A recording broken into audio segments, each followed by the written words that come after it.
Please remember that all the opinions in the show are those of the host and should only be taken as food for thought.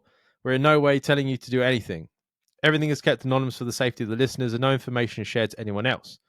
If you are easily offended by people's opinions or views, then thank you for making it this far, but this is not the podcast for you. So see you later.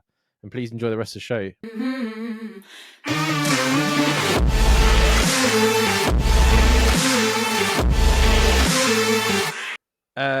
Hi, two men. I'm struggling with anger issues at the moment, and I'm feeling like I'm causing issues in my day-to-day life, especially with my partner. Has this ever been an issue for you? And if so, do you have any recommendations to deal with it? Thanks as always. Oh, every fucking day, mate. Every day I want to kill someone. I do, yeah. Anger issues come up a lot in my life.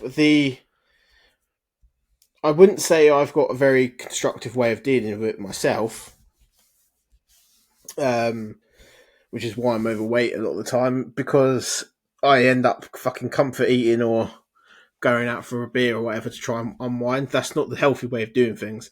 I think if it's that causing that much of an issue between you and your missus and causing you issues in your life, you might have to go see someone professionally. What I would recommend, coming freshly off the back of it, is maybe take some time out. You don't necessarily have to pay money and go abroad or go on holiday, but take some time away from your day-to-day life. Even if you go away somewhere for like a few days, drive down to a fucking Airbnb in like Norfolk or something. Just get yourself out of your normal routine, and it kind of can give you a bit of a reset, and you can kind of then look at what's causing you to have them issues. Because, mate, I was at wit's end before I went away, and now I'm like, even though I had all that shit going on Sunday with the flood, I'm in a much better headspace than I was when I left. So things like that do help. Professional, like finding groups and stuff like that, like if you're really, really bad, do help. Like Jim that we have on the podcast a few times, a guest, he suffered from massive anger issues and he was a group, and he doesn't do it anymore. I think he was only in it for like 5-6 months or something like that, but it benefited him massively. I remember him saying about his wife was waiting in for a parcel, and they were in like a block of flats in Canada, and he was going up the lift, and then the postman stepped into the lift, and he was like, "Oh, did you deliver because it was his floor?" And he's like, "Oh, did you deliver a parcel?" And he's like, "Oh no, there's no one in." And he's like, "Stand right there." And he made this guy stand there, and he phoned his wife, and he's like, "Did someone knock on the door?" And she's like, "No." And he's like, "You work shy cunt." He's like, "You go down to your fucking van right now and get my fucking parcel. My wife's been waiting in all day for you." He's like, "If you don't fucking go down there and come back in 5 minutes, I'm going to come to your fucking work."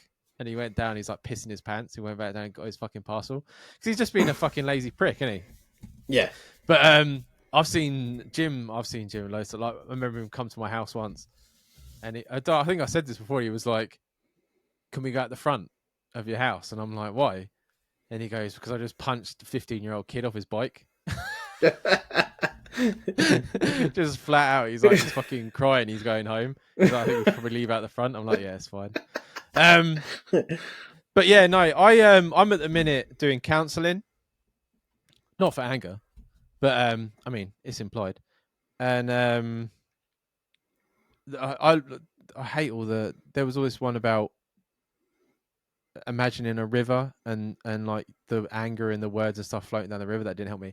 But there was this thing called the elastic band technique, where throughout the day, like the more and more you get wound up, it's like the more and more you put on like an elastic band. Yeah. And she was like, if you visualize the elastic band and then you imagine like just releasing it a little bit at a time till you feel calmer. Helped me out a lot. I do it. I always adapt it because obviously I have ADHD and I don't listen to people. So what I do is I imagine myself sitting at a table with an elastic band with a really smug look on my face. And every time I get angry, smug Dan picks up the elastic band and he starts pulling on it because he knows that I'm going to get angry. So every time I imagine him pulling on the elastic band, I put it back, and the look on his face when I'm winning, the real Dan's winning, makes me feel better because I know smug Dan's a cunt and he can't pull on the elastic band.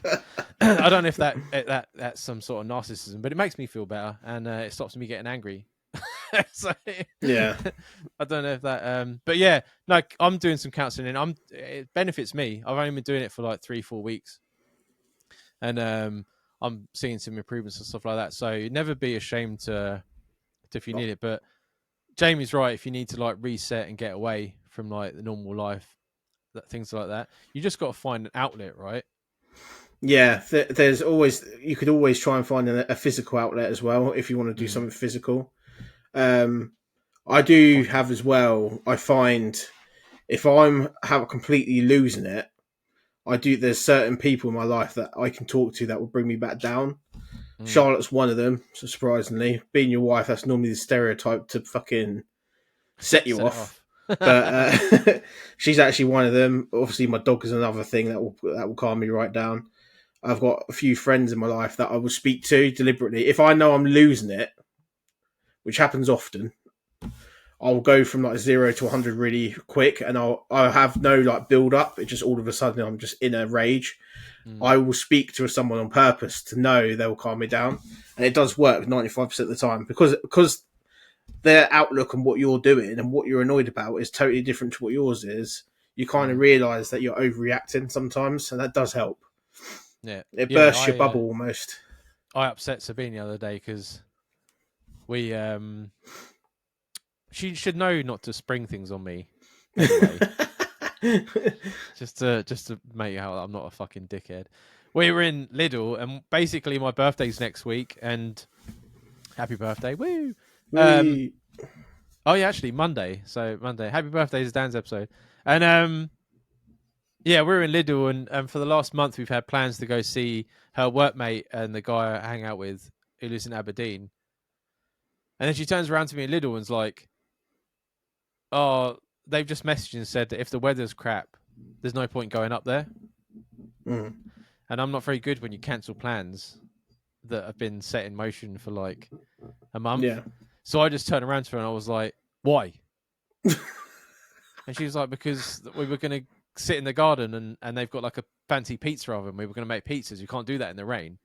I'm like, "But we could have gone out. Like, we don't have to, like, why can't we just go up there? Like, why?" And I'm just going, and I'm just reading it off because my brain has just gone into, like, panic. Just turns into word from it. Yeah. And I'm just sort of like, well, what are we supposed to do? We've been planning it for a month. Like, what we could have gone away somewhere. Like, we could have gone to Edinburgh. I can't afford it now because they were going to put us up. So and I'm in the middle of Lidl, and she's trying to calm me down. And then 5 minutes later, it was like nothing happened because my brain forgets about it. We get into the car and I'm like, "Are you all right?"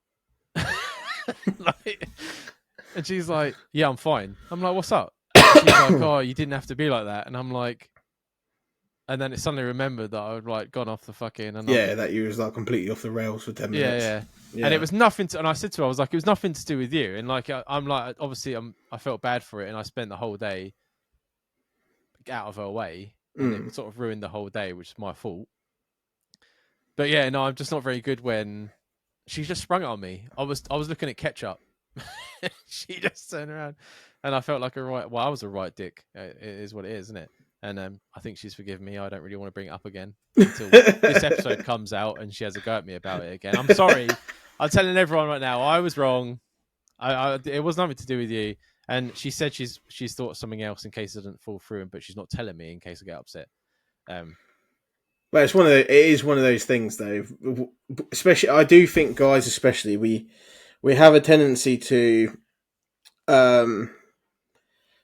overreact, especially if it's something when it comes to, like, with me. It's not so much if people cancel on me, but it's if I'm supposed to be doing more than I'm expected to do. Do you know what I mean? And I don't know until it's too late. Like there was a time where I'm doing like a part where we're going out on a night out, and there was like a whole other part to it that I didn't know about, and I was really pissed off about the whole thing. So then I ended up getting drunk and turning into a complete arsehole for the whole night. And I was like, when the next day I wake up and I'm just like, why the fuck did I let it all get to me? Because it doesn't matter at the end of the day. No. And that's the You thing sweat with the small stuff when you're angry. Yeah, exactly. And I think that's why the elastic band thing works so well for me personally, because I'm like, I can feel myself getting like tight, and I just think myself elastic band. I'm like, just let it go, just release, because that's what you're doing, right? You're releasing. It's not nothing to do with elastic band. You just sort of imagine it. You're like, just let it go, just put it down. Yeah, because what Don't. you end up kicking Yeah. off about doesn't necessarily reflect why No. you've built up all that anger. And unfortunately, it's the ones that are close to you that ends up getting the brunt. Like if you've had a bad day at work, it's going to be your partner that's ultimately going to pay. I mean, even if you need to be like 5-10 minutes in the car before you go in the house and just be like scrolling on TikTok, just get 10 minutes silence, just to like, because at the end of the day, work is, and this is what I'm trying. This is why I'm hoping the coaching helps me, is that work is just work. You know what I mean? Like, there's nothing you can do. You can't change the management or anything like that. It's just got to make the money, and then once you're out of work, take 10 minutes to get over it, and then enjoy the bit that you're not at work. Yeah, I think I agree. I think me, Charlotte, and you coming from the same place, Dan, when we started out our working careers, I think that really did a number on our work-life ratio in our heads, because we all think way too much about work, look way too much in it, and then when you look at that person floating through their shift, floating through their life, and not giving a shit about it outside of it, you kind of like envy that person. But as the years go on, I'm slowly learning to become that person, and eventually we'll fucking get there, probably but close to retirement. But yeah, even if like just if you come up, because obviously we're making it work related because that's what we can relate to, but like if it's coming to like between you and your partner and that, when you feel like you're getting too much, have like a word, or just say to your missus that, oh, I'm just gonna need 5 minutes or whatever, and go off. Like people have like computer games. I bake. That helps me deal with things and stuff like that. Yeah. Like you just need something to help you relax for like 5-10 minutes, and just just take it in. I was listening to a podcast with what's his name, Marlon what was his name, Wayans, the guy from Scary Movie. Is his name Marlon? Oh yeah, I know who you're talking about. Yeah. Yeah, he was on this. I'm only on through part 1. But he was saying about how he was getting rid of all his stuff, and he was like, because when you pass away, the only thing you leave behind is like or the only thing you can take with you when you die is smiles. So he's like, I don't need clothes and shoes and things like that. He's like, all I want to do is make people smile. And he's like, because when I pass away, when they think of me, they'll smile again. Yeah. And that's all that matters. Like you live through people through their smiles. And that's what I was like, that's a really good point. Like, no matter how angry I get at work, I don't want to take it out on like my loved ones and things like that, because I don't want them to remind them of me. No, exactly. Yeah. Yeah. So and that become you. Yeah, exactly. So I thought that was quite an interesting way to look at things. Well done, man. He's a really funny guy, by the way. But yeah, hopefully you get it sorted. Like I said, don't be ashamed to go find a group or something like that if it really is getting bad. Otherwise, just find a hobby to help you relax, and you'll be all right.